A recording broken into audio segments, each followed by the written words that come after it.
What is good, YouTube? Welcome into Atlas Thugged. If you've not seen anything about Calendargate, well, I'm about to here to give you my takeaway. I'm going to break it down, at least from my perspective, what I've seen and what I've been shown, and what my takeaway is from the broad perspective. And I'm just going to walk you right the way through it. I know a lot of people are taking time off because it's the holidays. You know, Timcast IRL shut down until the beginning of next year, and a few other people are doing the same, taking time off until 2024, getting ready for that final push, get ready for the October surprises, so on and so forth. So let me start here. Very rarely do I find myself agreeing, or if ever at all, with Jenna Ellis, the famous mutineer, betrayer. You're not an intellectual. You're a fake and a fraud. She who turned her back on Trump. So what I want to show you here is her tweet. So we're going to start this off with Calendargate from a tweet from Jenna Ellis. Jenna Ellis says, "There's no rational argument that this isn't softcore porn and intended to objectify women and sexually excite men." The one thing I will say though is I don't think I go as far to say this is softcore porn. I think by definition that simply just means the difference between hardcore and softcore is the lack of penetration, for lack of better words. So it means softcore can extend completely to complete nude women. I think it is, the difference just is the action occurring or is it stagnant? But to continue, she says, "You may be okay with it, but at least admit the intent. The most cringe part of this entire project is that it's marketed to conservative dads." So what we have here is a little sneak peek, 2 pictures that she took. I'm not familiar with all the women that are in this calendar, but most of them. So there on the left is Peyton Drew, who I know nothing about. And then on the right is Ashley St. Clair, who a lot more people I would imagine are familiar with. And that's the controversy. So essentially, if you're not familiar, Seth Weathers, who is the guy who I made videos about, the starter of ultra-right beer in opposition to the Bud Light, Dylan Mulvaney train wreck, in which they decided to start a foothold with a microbrewery and just essentially become Bud Light, but have proceeds that are donated to the GOP and other right-wing causes. I can't think of some off the top of my head, but I believe he's Georgia GOP. It's one of their biggest donors.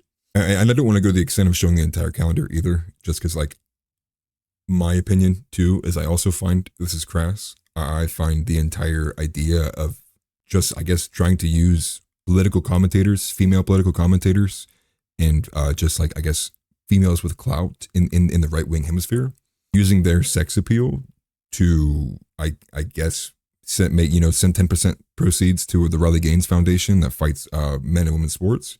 You want to buy some Calendars. You don't want to sell me Calendars. I don't want to sell you. Calendars. You want to go home and rethink your life. I want to go home and rethink my life. I just don't agree with it.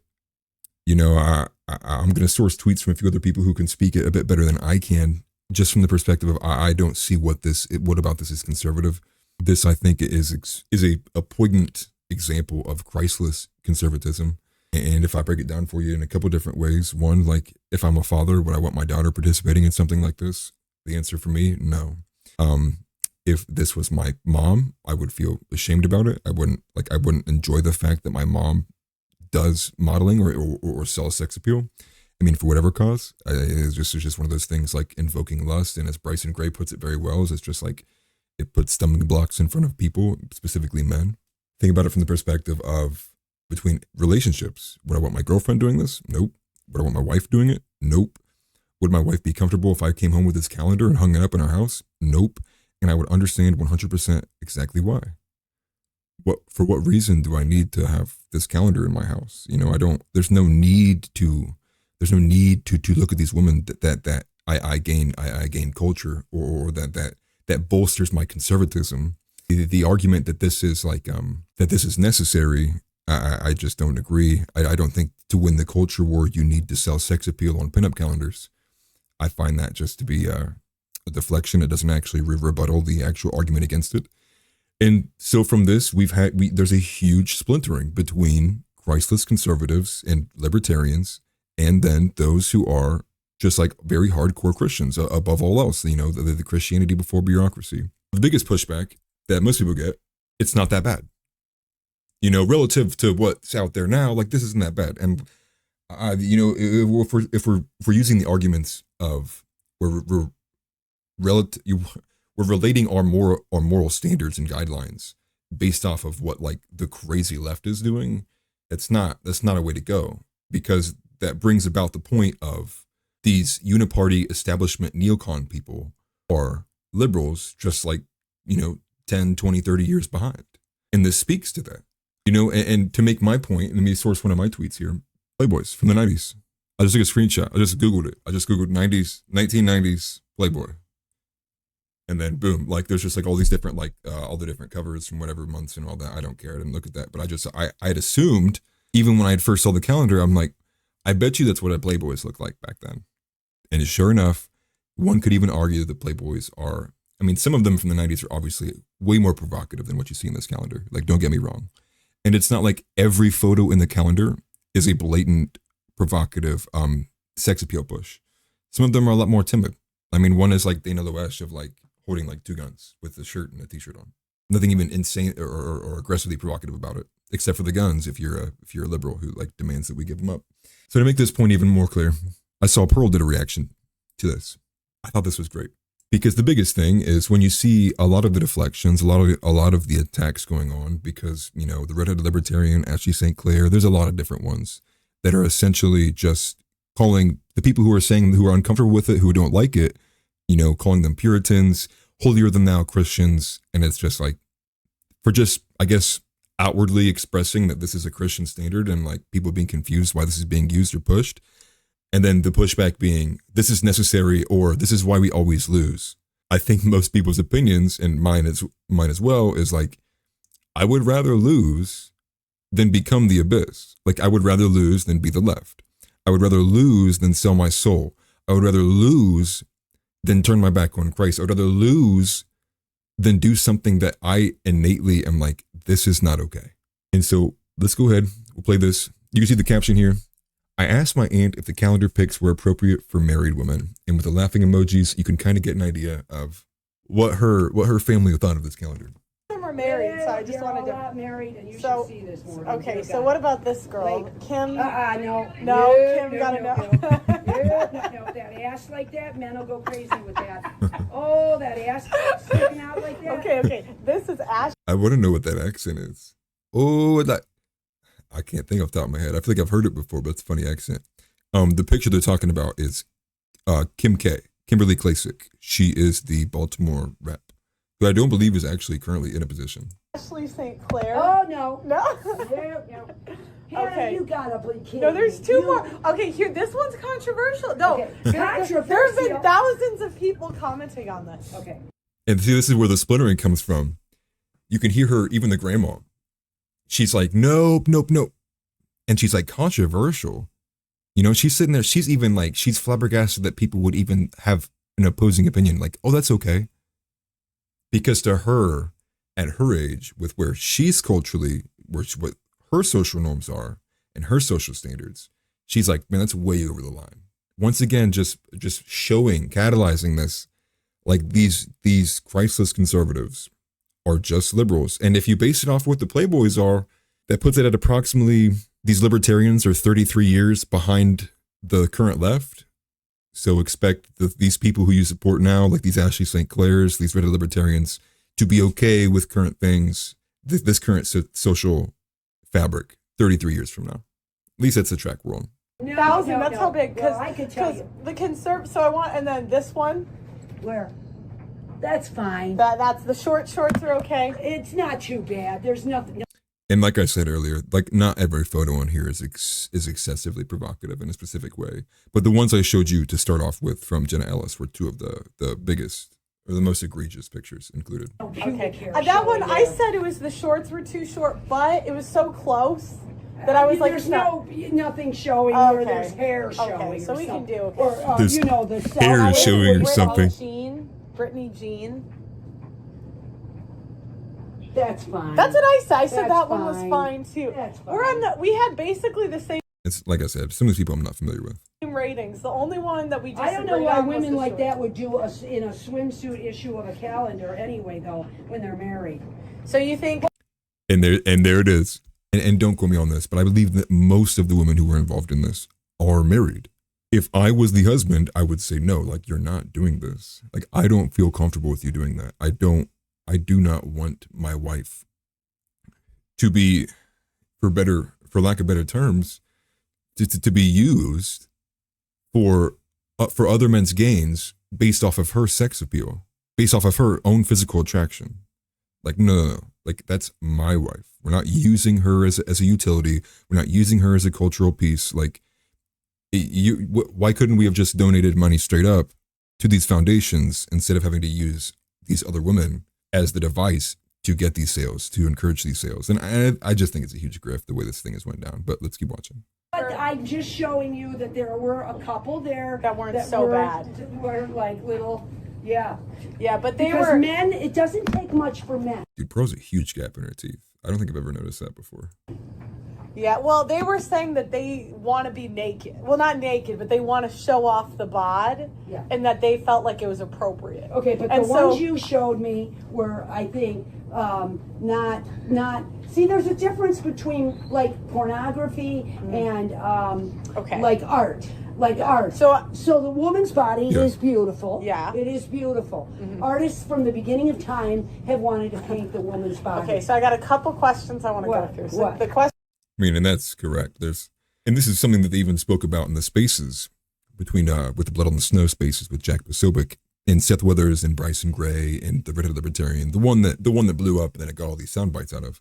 Jack Posobiec even brings up the point that even inside the Catholic Church, with some of the paintings of Michelangelo and sculptures, that there's been a debate ever since they were put up because some of the depictions are of nude individuals.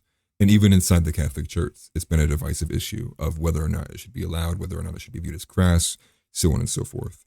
For that end of the argument between whether it's a statue versus a real person is like, I think slutting out a real person is definitely more egregious than creating a sculpture of a person who doesn't even exist. It's more of an idea that's being presented rather than an actual individual person who has real feelings, a real soul. Question number one. Would you be okay with your husband buying that calendar? This is Morgan. Morgan, Yeah. there you go. Morgan's Yeah. 24. Morgan's base. She's 24 and she's base. Good. Oh God, I can't stand David even looking at anyone, even at the beach. I want to rip his eyes out. Okay, so Listen, Hannah, So- I was getting so- Victoria's Secret cat. And that's the reality of it, man. Like that's how the relationship should be, man. You should want and demand that kind of respect from your partner. Like that, the woman's totally right in wanting to be like, I want my husband's eyes to only be for me. And she's completely validated in the way that she feels. And I just thought that was funny because I even had the idea of I could go back and do street interviews again, but I didn't have to buy one of the calendars to have to do it and be like, dude, I gave him money. But I thought, what a crazy idea. Like I could just take this calendar and just start showing it to people. But she did one better. She didn't even buy the calendar. She just had some of these screenshots and showing it to friendly family members. It's the same point gets across. Like when these people act like it's such an insane idea to be opposed to this or have some kind of like eye raise, like eyebrow, like what is insane. And that's why I think a lot of it's been a grift. I have lost a lot of respect for the Redheaded Libertarian, Ashley St. Clair included. I didn't really know who Seth Weathers was, like who he was. But after the debacle and hearing him talk in the spaces, like, I mean, dude, disavow completely. These people aren't good people. They lie, they lie, they cheat, they steal. Really not much different than the left. And I'm not all too familiar with Ashley St. Clair, the Redheaded Libertarian, but from just this ordeal alone by itself is enough for me to have been like, I can see a lot of your character shining through.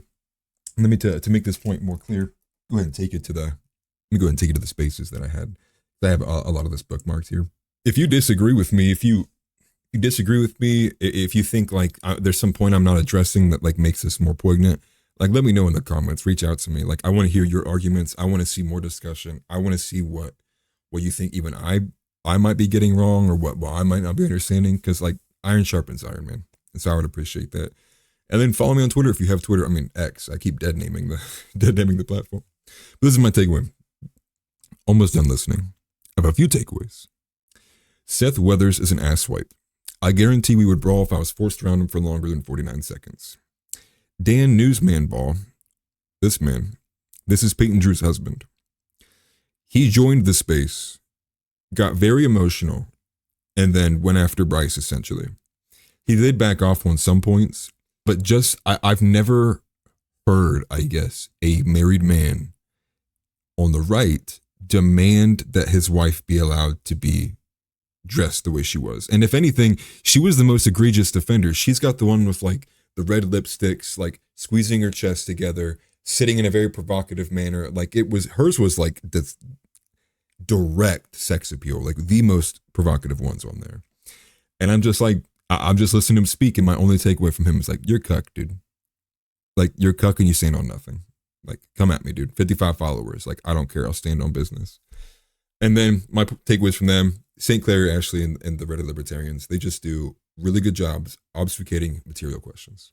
Now, St. Clair is much more egregious in this space, and I encourage you, if you've not listened to this, it's on Twitter. It should be free for anyone to listen to. I'm not a paid user right now. But the tag of it is Blood on the Snow, Calendargate debate. It was hosted by Jack Posobiec and his brother, I believe, Kevin. And it's a long listen. It's a little over 3 hours. The first 40 to 55 minutes isn't even talking about Calendargate. I followed it up with, unfortunately, I listened to this space second, and I listened to Samira Khan's first. So Samira Khan hosted one that was her, Sovereign Bra, Brian from the Whatever podcast, and a few other people who I'm not really familiar with. They all hosted a secondary one shortly after the initial space occurred, because they just couldn't believe how disingenuous the discourse was. You know, from like anything from like just not answering Bryson's questions to just straight, I guess, like poking fun of it, like not even taking it serious. Like it's like a serious man trying to be like, I don't like this, and everyone in the room was like laughing. That was the dynamic of this conversation. And I encourage you to listen to it because it really lowered my respect level for a lot of people who were in that room.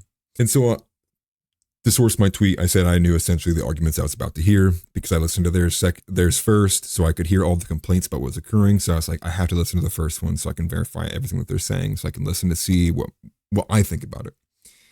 And Sovereign Bra does have the best synopsis of the issues at hand. And there's a specific point in which Bryson Gray asks, can anyone using Christ rebuttal what I'm saying? And I forget what point in the space it's at, but there's at least like 8 to 9 seconds of radio silence. And I just thought it was completely damning because it was like the second or third time he had asked with no answer. And then he had the floor empty and no one chose to speak. And then the conversation just kept moving into an odd direction because all of these deflections, people just not being genuine. It's crazy to me. And I got all these bookmarks. I abuse the bookmark system. I wanted to get Sovereign Bra's perspective on it. So I'm going to take you to this point here. So I'm not going to play the whole thing. I just want to go through a little bit of it because shortly after Sovereign Bra joins, and he says it here on the 21:15 minute mark, he gives a short little synopsis of exactly what he thinks the overbearing issues are. All right, sorry about that.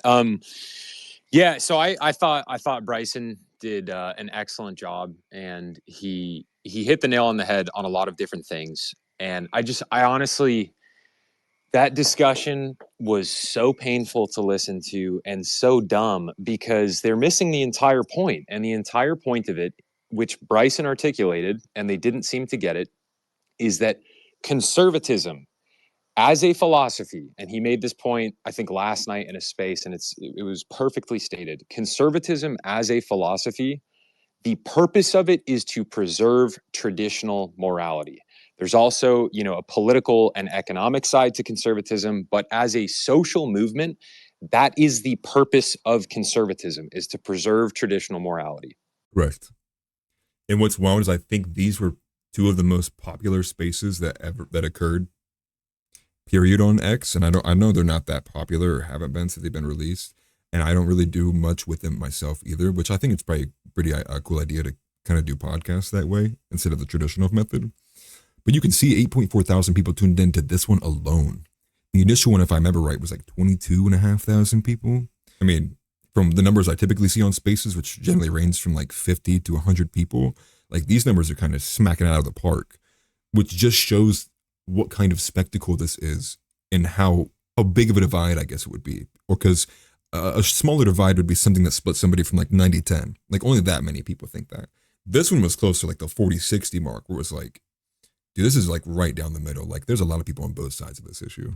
if you've got women that are scantily clad in a manner that is designed to evoke lust and sexual desire in men, and you're putting them in a calendar, and you're putting the label conservative on that calendar, there is absolutely nothing conservative about it, and it's a financial grift designed to loot the rotting corpse of American conservatism. Because American conservatism, what it's meant to be, like, Yep. it doesn't exist anymore. We don't conserve anything anymore. The purpose of the modern conservative movement is literally to just like hold on to all of the sexual freedoms that liberals have opened up, but also just to lower taxes and make sure we keep our guns. Like, that's modern conservatism. There's no traditional Christian morality anywhere in the movement whatsoever.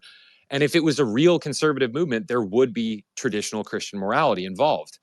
But yeah, nobody on stage seemed to really understand this except for Brian. Jack and his brother Kevin absolutely did. But I just think I think it's dumb, man. Like, I'm tired. I'm tired of how people use the word conservative nowadays. Like, it means nothing, and it's because of subversive grifters like, you know, Seth and the people involved with this calendar that don't understand the issue here. And that's about as poignant as it gets. And I wanted to show you before I sign off with this, like, examples of some of this deflection. Some of the ways that you can see it, like the Christian conservative right wing has been infiltrated by libertarians, as exactly as you said, who are wearing conservatism as a skin suit to grift off of those, while also subverting the entire thing, convincing these conservative men, you know, whether they're married or not, that this kind of behavior, you know, posturing is okay, and it's not. And I think it's just, I'm glad that there was a plurality of people who spoke out, albeit a lot of smaller accounts, but I'm still glad they spoke out. And to get back to these bookmarks here. So this is one. This is from Terrible Quality Memes. Like I said, her attitude is gross. It's about winning and attention to her, which she has said winning. I win. I win. I win. I win. Like, quote tweeting Bryson's tweets or anybody else who disagrees and being like, oh, look at my likes. I must have won, huh? To the point where she asked Grok, and she tweeted herself. She asked Grok, who is winning, Jenna Ellis or the redheaded libertarian? And why does she pick Jenna Ellis out of everybody? Well, it's the easiest target. Who else has been getting ratioed for the past like 2 months about any tweet or anything that she says? Jenna Ellis. Well, of course, Grok is going to have all of the numbers and reports of this one individual who's been getting ratioed and a lot of pushback, no matter what she says, and for good reason too. But to think that the number one person who called her out isn't the person that you're going to ask this tweet to or ask Grok about, with whether it's Bryson who called you out, is just like definitive grift. And even Grok states, in the battle of wits and legal prowess, it seems that Jenna Ellis is currently losing ground to the redheaded libertarian. Recent reports suggest that the redheaded libertarian has gained a significant following and is winning the support of many. Meanwhile, Jenna Ellis appears to be facing some challenges and is not faring as well in the fight. However, the battle is not over yet, and anything can happen. Like it's like this narcissistic like touching of themselves. Like, I won. Look at me. Social media says I won. You see my likes? It's just like, who cares, dude? Like, anyone who stands on values and principles from the Bible wouldn't care about that garbage. And there's more. Like, and that's what's crazy about this. There's more. Let's see this next one here from William Wolf. The moral framework of libertarianism in one tweet. And this is her replying to somebody who obviously had a problem with her picture in there. And her picture became like the iconic one of the group. Forgive me for saying this so late into this. She had a cross on the wall behind her. Now, some background information. It was her home. That was her kitchen. That is her crucifix already in her home. So I understand the point of like not going into someone's home and asking you to take it down. But that's 20 questions down the line before you would have just been like, do we need to have women using their sex appeal to make a calendar for conservative values? Like, no, like it's not even a point. It's because like you wouldn't have gotten that far, because if you would have thought about it from like a biblical perspective, 15 steps before you got to that one, you would have never got to that step. And she writes in a reply, if consenting adults want to make porn and donate their money to charity, then they can do that. Like I've been saying in previous videos, libertarians believe in almost nothing besides liberty. It is their only tenet. It is freedom above all else, over whoever else. And this is from Bad Billy Pratt. This is from a while ago, which I don't really remember this. But just to speak to like the feminism and the feminist grift that's inside the right. Remember when they tried to convince us that Margot Robbie is hotter at 33? And it's a tweet, a public poll from the redheaded libertarian on Twitter. Which is hotter, Margot at 25 or Margot at 33? Almost 12,000 votes, and it was a two-thirds favorite for Margot at 33. Oh no, I feel this in my fucking bones. Oh no. Don't get me wrong, like there are some cases, dude, where women can be more attractive a little bit later, but that is not the normal bell curve. It's this weird feminism, pseudo-feminism, that exists with all of these female pundits and commentators that exist on the right. And then you think about it, and Elijah Schaffer had this great post, which he was making fun of the Calendargate issue altogether. But his main point was, he was like, if you don't think that all women who are in broadcasting, sports, media, television, journalism, that they don't use their sexual appeal, they're for their own leverage, to their own advantage, it's like you're stupid, you're dumb, and your eyes are closed. Look at it! Look at it! Look at it! I want all of you to look at it! I mean, just look at weather. Like you could just type in right now, like weather girl videos, and you on YouTube, and you're going to just see a bunch of videos of women wearing very provocative skin tight clothing, where their only job is to just turn their bodies around on camera. They use their sex appeal so people look at the weather, so they know what the weather is. There are a lot of these pick-me style girls who, and you know exactly who I'm talking about, who will sit, and forgive me, it's going to probably mess the video up, who will sit with their calendar, with their screen and their camera like this, like perfect view into my tits, and they look up like, well, what are we going to do about that? And it's just like, come on, dude. Like, you think we're dumb? You think I'm fucking stupid? It's been a grift for a while, and I'm moving over to that side, dude. I guess not moving over, but like, I see his point. Like, women in politics they just don't mix well, man. You know, you put women in a conservative movement, and now we're arguing about what the ethics are of these women showing themselves in bikinis. It's like, what is conservatism at this point, dude? It's so broken. I think there's a couple more here. I think the most egregious one is up here. And George Alexopoulos has been going super hard at it. And, you know, I can agree with his point when he goes at Matt Walsh about video games need to be involved in the culture, because there's ways you can make video games that have conservative values in them. We've had them before. We've had games like, dude, Assassin's Creed 3 is a game that you play through the American Revolution. I mean, obviously it's fictional and there's ties, but there's moments like the Boston Massacre and it ties them in. So you're learning about history, albeit through a fictional lens, but you're still learning about some of the people who were involved. There's values to be had. It explains why the revolution is occurring. It shows it from like a Native American's perspective. Like there's things to be learned there. But for him to take it to the point of tip for Republicans, if your team keeps losing, you need to make room for new players, you know, essentially saying like, you know, like the Christians you're losing, like you need to compromise on your values and accept people who don't believe in the creed of Christ. That way you can win culturally. And it's the same argument of like, sell a little bit of this and you can have the world. It's like, whose argument is that, dude? That's Satan's. And then here's another one. And this was a point too that Bryson had pointed out with the redheaded libertarian as well, was that she modeled herself and like did the makeup and the pose and I guess the aesthetic based off of Marilyn Monroe, who like, would you look at that? It's like a famous sex symbol. Famous. And then to have the audacity to be like it, like this isn't actively being targeted at men. It's like, who would this be targeting? And even Seth Weathers admits like more women are buying this stuff. And it's like, well, okay, women like to support women. But there's probably a lot of men who saw this and was like, oh dude, like no way. Like what's the point of buying this, dude? Like if I have to buy it and hide it from my wife, like there's no point wasting money on this stupid thing. And so this tweet, to go into to evidence for her Marilyn Monroe, I have the same measurements as Marilyn Monroe.